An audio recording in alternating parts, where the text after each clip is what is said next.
Welcome back students. आज मैं आपको क्लास 12 से मैथमेटिक्स सब्जेक्ट और चैप्टर है सारणिक, चैप्टर नंबर 4। तो इसमें जो हमारी जो एक्सरसाइज चल रही है वो है 4.2 एक्सरसाइज हमारी चल रही है इस समय। और इसका जो क्वेश्चन नंबर है 40 उसको मैं बताने जा रहा हूँ उसका सॉल्यूशन। देखो वीडियो को ध्यान से देखना है, यदि कहीं प्रॉब्लम होती है तो कमेंट करके पूछना है। आइए देख करते हैं इसका सॉल्यूशन। ए स्क्वायर प्लस 1ab और AC। तो मैं क्या करूँ इसमें से तो मैं A कॉमन लूँ, इसमें से B कॉमन लूँ, इसमें से C कॉमन लूँ। मैं लिखूंगा R1 से A और R2 से B तथा R3 से C कॉमन लेने पर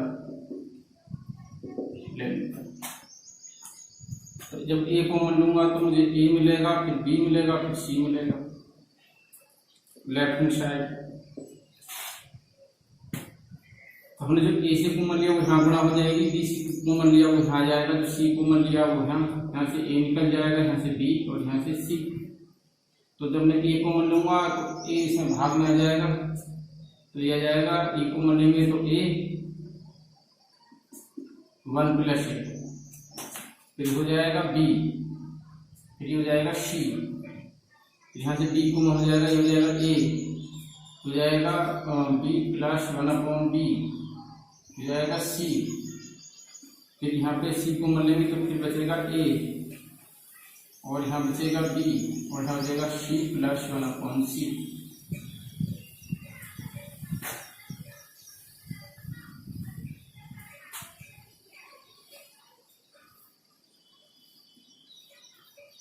थोड़ा सा टाइप लिखें, इसको लिखें बी प्लस 1/b और ये हो जाएगा सी प्लस 1/c और इसके नीचे आ जाएगा बी और इसके नीचे आ जाएगा ये, हम बी को मान लिया सी। अब मुझे क्या करना है इसमें, देखो मैं R2 से तो इसको माइनस कर दूंगा, R2 को चेंज कर दूंगा R2 माइनस R1 तथा R2 चेंज होगा तो मैं इस C2 से R2 को तो माइनस नहीं कर सकता, सॉरी R3 से मैं R1 को ही माइनस कर सकता हूँ। R3 को चेंज करेंगे R3 माइनस R1, कितना जाएगा A B C माइनस कर लें, इसमें से मैं इसे माइनस करूंगा तो -1/a, इसमें से इसको माइनस करूंगा तो देखो ये चेंज नहीं होगा, A प्लस 1/a, ये जाएगा B, ये सी एज इट इज रहेगा, यहाँ पे आ जाएगा -1/a और इसमें से इसको माइनस करेंगे तो 1/b, ये हो जाएगा 0। अब देखो इसमें से मैं इसको माइनस कर लूंगा तो 1/a, इसमें से मैं इसको माइनस कर लूंगा तो 0, इसमें से इसको माइनस करूंगा तो 1/c।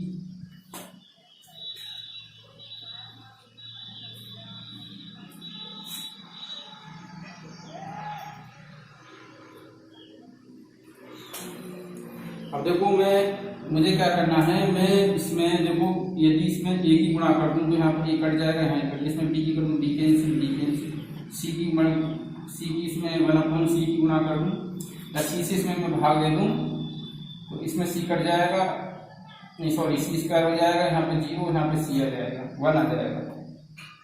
तो हमें क्या करना है, C1 में A से तथा C2 में B से और C3 में C से गुणा करने पर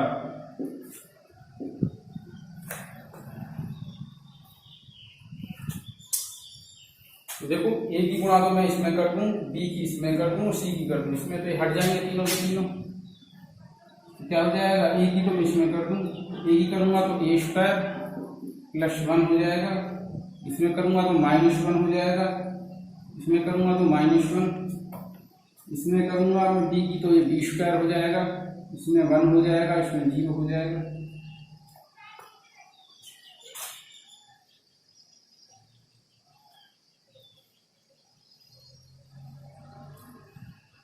इसके बाद इसमें मैं करूंगा तो सी स्क्वायर हो जाएगा, इसमें 0 हो जाएगा, इसमें 1 हो जाएगा।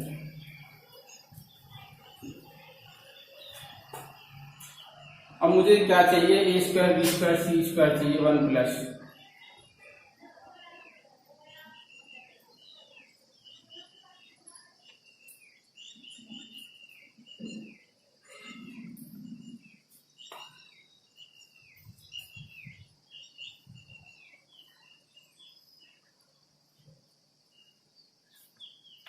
तो हम 1 0 प्राप्त कर लें।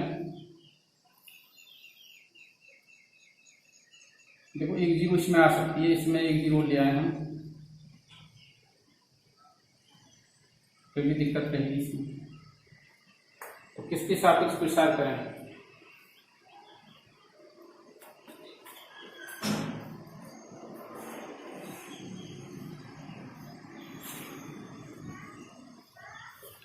देखो उसमें हम R3 के सापेक्ष प्रसार कर देंगे, R3 के सापेक्ष। देखो प्रसार करने के लिए या तो ये सुटेबल है या ये सुटेबल है, इसमें तो टर्म्स जाते हैं, मतलब जो टर्म्स जो हैं थोड़ी डिफिकल्ट है। R3 के सापेक्ष प्रसार करने पर मैं R3 के सापेक्ष प्रसार करूं तो मुझे R3 में देखो क्या चाहिएगा, ये plus minus plus minus plus minus plus minus plus, तो प्लस है ये, तो -1 एज इट इज रहेगा।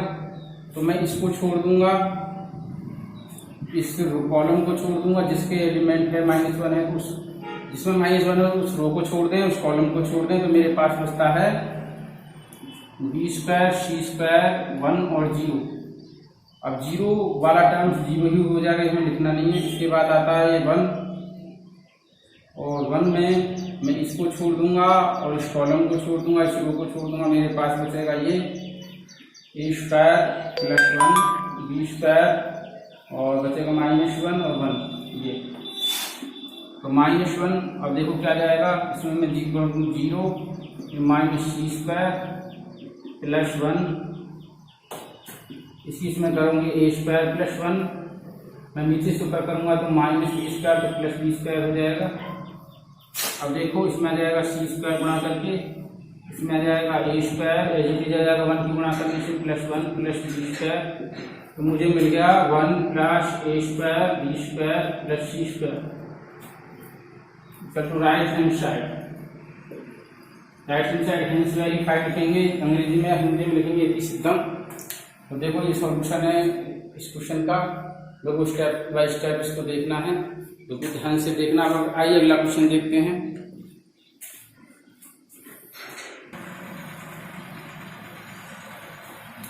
स्टूडेंट्स अब अगला क्वेश्चन देखते हैं हम। यदि के एक 3 गुणा 3 कोटि का एक वर्गावली है तो डेट के ए का मान होगा। ऑप्शन दिए हुए हैं, ए के इंटू डेट ए, बी ऑप्शन है के स्क्वायर इंटू डेट ए, के क्यू इंटू डेट ए, थ्री के इंटू डेट ए। डेट ए का मतलब होता है 96। अब इसको देखते हैं हम एक जो क्या है 3 गुणा 3 कोटि का हमने मान लिया, 3 गुणा 3 कोटि का जो है हमने मान लिया इसको A1 A2 A3 B1 B2 B3 C1 C2 C3, ये मान लिया 3 गुणा 3 कोटि का एक वर्गावली। अब इसमें मुझे क्या चाहिए, ये पूछ रहा है, तो के ए, तो पहले के ए निकाल लें, क्या हो जाएगा, के सारणी हो जाएगा A1 A2 A3 B1 B2 B3 C1 C2 C3। इसमें प्रत्येक में गुणा कर देंगे हम, के A1 के A2 के A3 ये हो जाएगा के B1 के B2 के B3 के C1 के C2 के C3।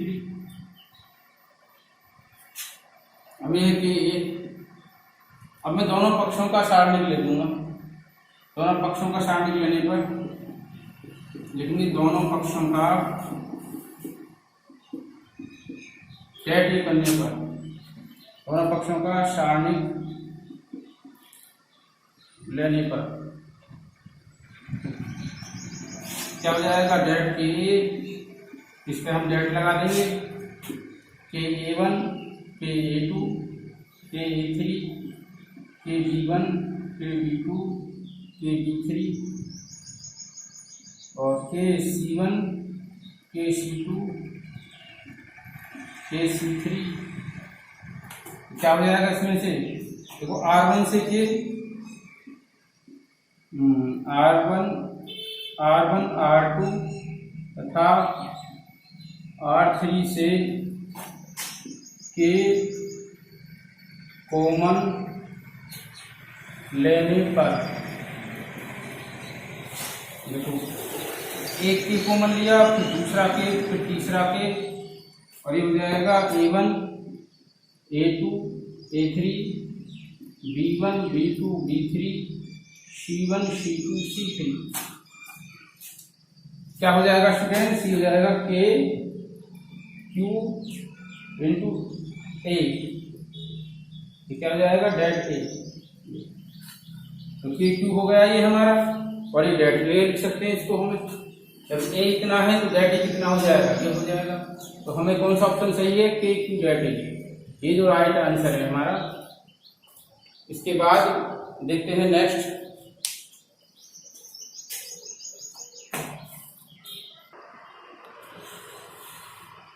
देखो स्टूडेंट्स, अब हमारा अगला टॉपिक है सारणिकों के ज्यामिति में अनुप्रयोग। एप्लीकेशन कहते हैं इसको अंग्रेजी में, एप्लीकेशन ऑफ डिटर्मिनेंट्स। तो इस एप्लीकेशन ऑफ डिटर्मिनेंट्स क्या है, हम त्रिभुज का क्षेत्रफल निकालते हैं। त्रिभुज का क्षेत्रफल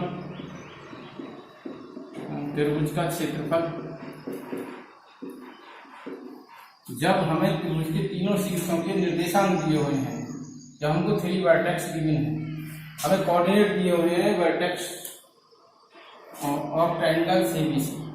यदि हमें एबीसी के 3 वर्टेक्स गिवन है तो हम उसका वर्टेक्स के फॉर्म में कोऑर्डिनेट दिए हुए हैं 3 वर्टेक्स के, तो हम उसका एरिया कैसे फाइंड करते हैं। त्रिभुज का क्षेत्रफल हो जाएगा 1/2, और हम इसमें डिटर्मिनेंट्स का यूज करेंगे x1 x2, कॉलम वाइज ध्यान रखना है, x1 x2 x3, और y1 y2 y3, तीनों कोऑर्डिनेट्स को x कोऑर्डिनेट फर्स्ट कॉलम में, y कोऑर्डिनेट सेकंड कॉलम में ट्रिक याद करना है, और जो थर्ड कोऑर्डिनेट है वो जो 1 1 है वो थर्ड कॉलम में आएगा। तो ये हमारा फॉर्मूला होगा त्रिभुज का क्षेत्रफल याद करिए। यदि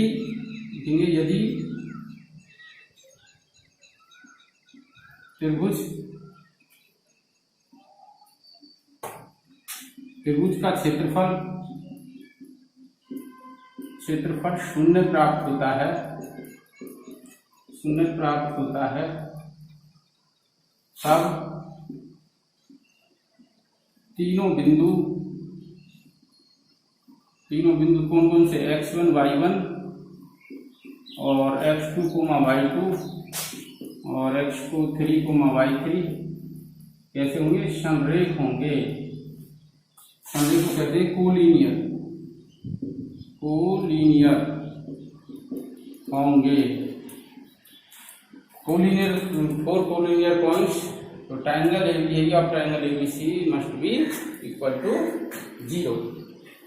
तो कोलिनियर होने की कंडीशन में हमारा जो ट्रायंगल का एरिया है वो 0 हो जाएगा, क्योंकि कोलिनियर का मतलब है एक ही लाइन पर होंगे। मान लो ए भी यहीं पर है, बी यहीं है और सी भी यहीं है, तो x1 y1 और x2 y2 और x3 y3, ये कोई कोलिनियर का मतलब एक लाइन ली हमने PQ, इसमें 3 पॉइंट्स हैं ये ABC, तो ये कोलिनियर है, तो इसका मतलब इनसे जो ट्राइंगल है वो उसका जो एरिया होगा वो 0 होगा, मतलब triangle not must be constructed, मतलब ट्राइंगल कंस्ट्रक्टेड नहीं होगा।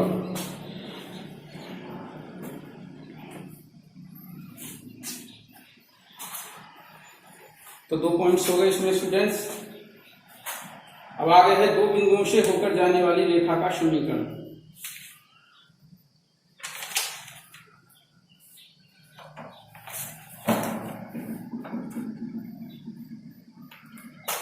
हमारा तीसरा पॉइंट है 2 बिंदुओं x1, y1 तथा x2, y2 से होकर जाने वाली रेखा का समीकरण। तो रेखा का जो समीकरण होगा हो जाएगा x, y1 इसे लिख देंगे और हम यहाँ शुरू करेंगे x1 और x2, उसी y1 और y2। यहाँ पे x1 xy रहेगा और x2 और x1 x2 हो जाएगा और 1 1 equal to 0, must be equal to 0 मिल जाएगा। 2 बिंदुओं से होकर जाने वाली रेखा, देखो ये 2 बिंदु हैं, इसका कोऑर्डिनेट है x1 और y1 और x2, y2। अब इन बिंदुओं से होकर जो रेखा जाएगी ये, तो ये एक ऐसे बिंदु का बिंदु पथ हो जाएगा, एक्स वाई जो बिंदु है इस ए बिंदु का बिंदु पथ हो जाएगा। ये ए मान लो, इसको मैं बी मान लूँ, इसको मैं सी मान लूँ, जो इन 2 बिंदुओं से होकर जाता है, यानी x2 और y2 x1 y1 से होकर जाता है। इसका मतलब है तीनों बिंदु कैसे हैं, संरेख हैं। तो संरेख की कंडीशन ये जाएगी x1 y1 की जगह x आ जाएगा, x1 x2 xy y1 y2 1 1 1। Must त्रिभुज का जो क्षेत्रफल होगा वो 0 हो जाएगा, क्योंकि ये x इस हमें 2 बिंदुओं से होकर जाने वाली रेखा का समीकरण निकालना है और उसके जो चर होंगे वो रेखा के कौन से होंगे, x और y। वो बिंदु भी क्या होगा, वो रेखा पर स्थित होगा। तो तीनों बिंदु कैसे हो जाएंगे, संरेख हो जाएंगे। आइए इनका प्रयोग करके इनको क्वेश्चन सॉल्व करते हैं।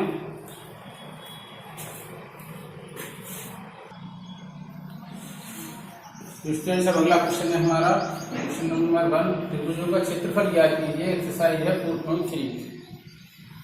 तो ये 3 बिंदु हैं, 3 बिंदु जो है ये क्या है, इस त्रिभुज के शीर्ष है जिसका हमें क्षेत्रफल निकालना है।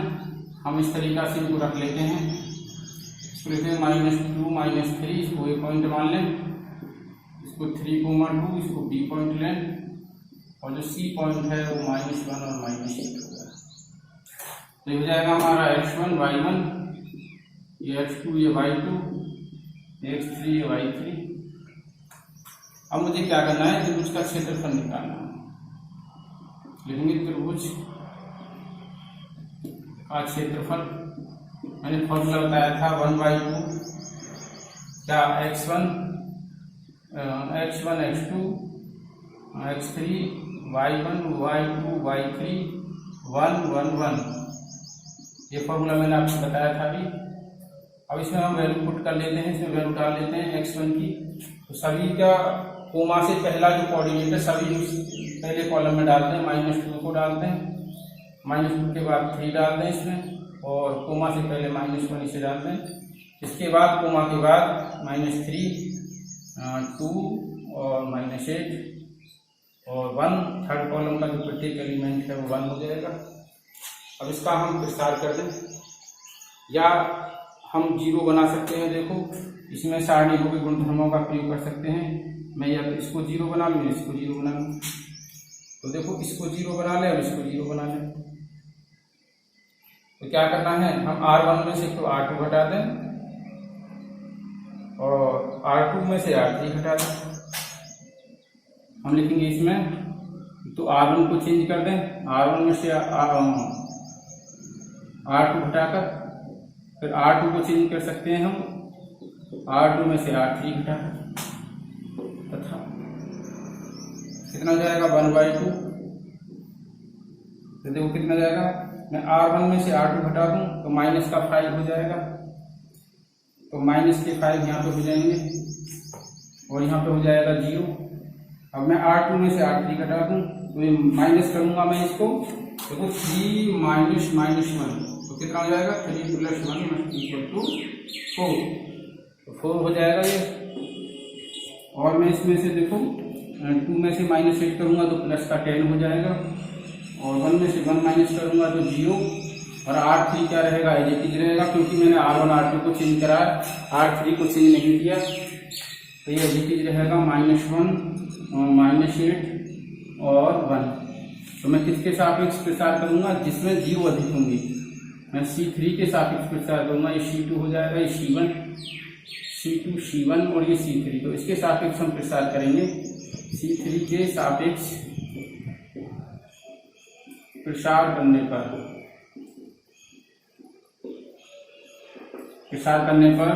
1/2, तो इसके सापेक्ष प्रसार करेंगे तो इसमें किसको छोड़ दूंगा, रो को, और इस कॉलम को छोड़ दूं, और इसकी पोजीशन है प्लस, तो ये जी रहेगा 1, तो 1, और इसके बाद क्या आएगा, इसकी मल्टीप्लाई, इसमें देखो इसको ऐसे लिख सकते हैं हम 1, क्या बचा मेरे पास, हाँ ये बचा, इसे छोड़ दें तो हमारे पास ये -5 4, और बचा यहाँ पे -5 और 10,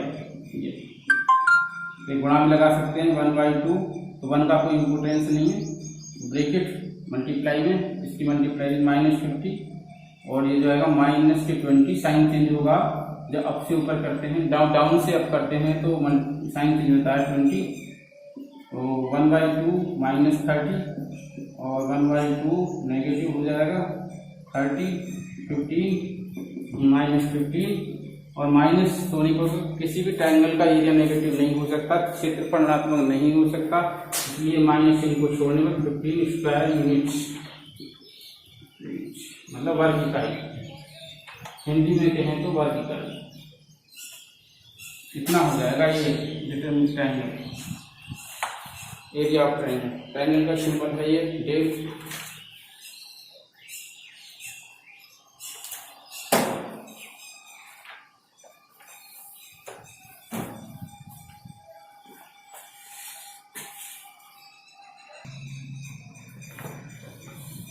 देखो स्टूडेंट्स, आज की वीडियो में बस इतना ही। वीडियो को ध्यान से देखना है और स्टेप बाय स्टेप इसको पॉइंटों को नोट करना है। यदि कोई प्रॉब्लम होती कमेंट करके पूछना है। यदि वीडियो आपको अच्छी लगे तो लाइक करना है, अच्छी ना लगे तो डिसलाइक करना है, ताकि आपका फीडबैक हमसे मिलता रहे कि आपको कितना पसंद आ रही है वीडियो, कितनी पसंद नहीं आ रही है। यदि आपने चैनल को सब्सक्राइब नहीं किया हो तो स्टूडेंट जरूर सब्सक्राइब कर लेना, और यदि बेल आइकन आपने प्रेस नहीं किया, वीडियो का नोटिफिकेशन आपको सेकंडों में पहुंच जाए। और स्टूडेंट्स सब्सक्राइब जरूर करना, इससे क्या होता है हमें मोटिवेशन मिलता है, और इस मोटिवेशन के आधार पर ही हम आगे को काम करते हैं। Thank you for watching this video.